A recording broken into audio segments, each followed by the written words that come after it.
Para nakita mo not now. Okay.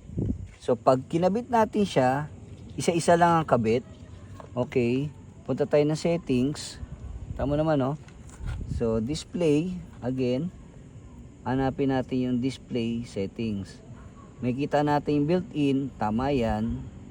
Ito ngayon, kita natin parati i-check kung ano yung resolution. Importante yan. Kung wala yung 1920 by 1080, ibig sabihin hindi niya pinapakita lahat. Pag click natin to, dalawa lang yung option. So piliin na natin to. Tapos okay lang yan, about to change daw, okay. Confirm. Yan. So 1080 na yan. Okay. So wala tayong makita ron. Ang makikita niya itong wallpaper na to. Yun ang desktop wallpaper. Kaya pareho. So ngayon okay na siya. So mag-test naman tayo ng isa pa. Ito, yung original na ganito ng Apple, 5.5 ang halaga. Oo. 5.5 ang halaga ng original na ganito. Pero si Grand hindi siya bumili ng original na kasi I think original na pala ata ito. Ewan kung may tatak. Pero yun nga. So, ganyan.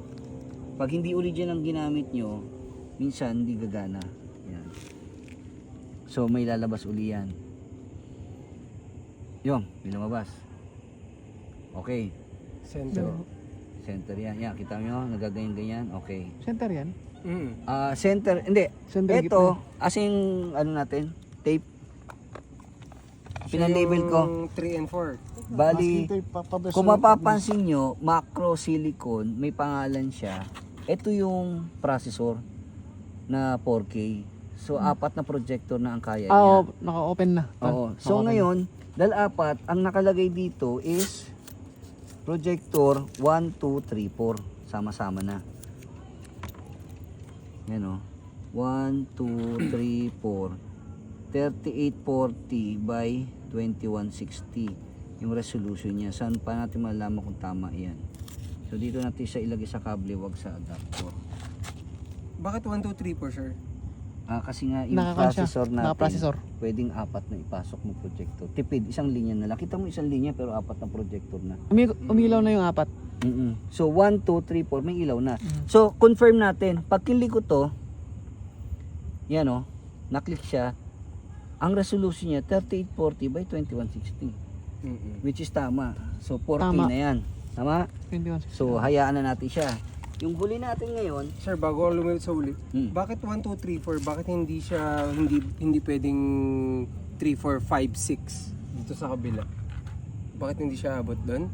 hindi kasi yung una namin ginawa dito, pinasok na namin yung processor sa loob. So yung dalawa doon, magkasama na, tapos yung dalawa, dinugtong namin. Pwede namang 3, 4, 5, 6, kaya lang, ulitin namin uli yung paggawa namin. So depende sa settings mo na lang? Yes. Okay po.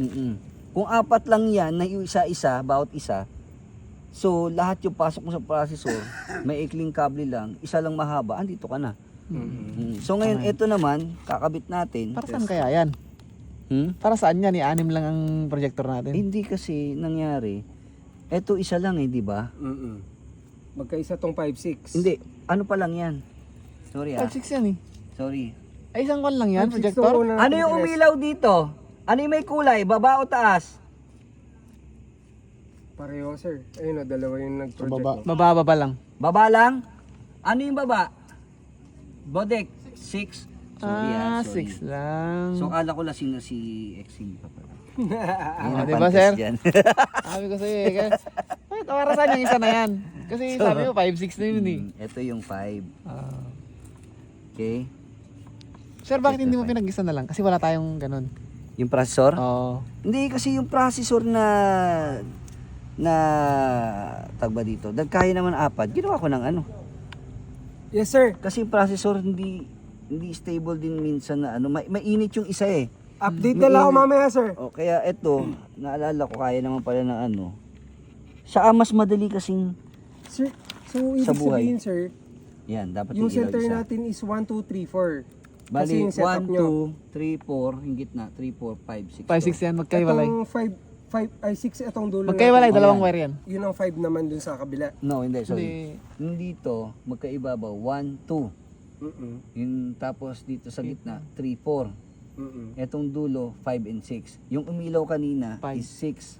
Ay, 6. So, etong baba. ngayon, Five. 5. So, kita mo, magkahiwalay ng kable ito, isang box. Wala kasing processor, tol.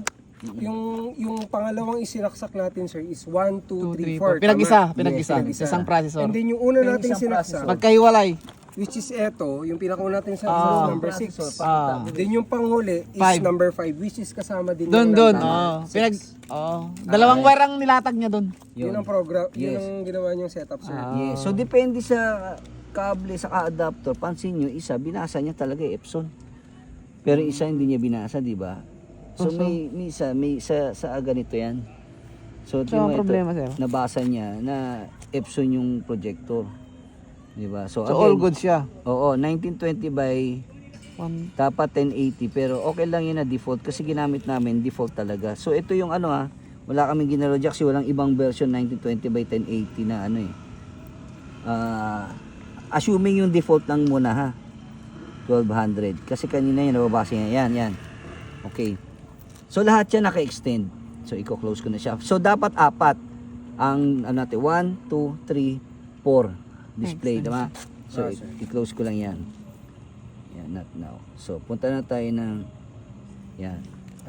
Harina. Ikat-cut mo na lang ha. Pati dire-diretso ha. So, dito pupunta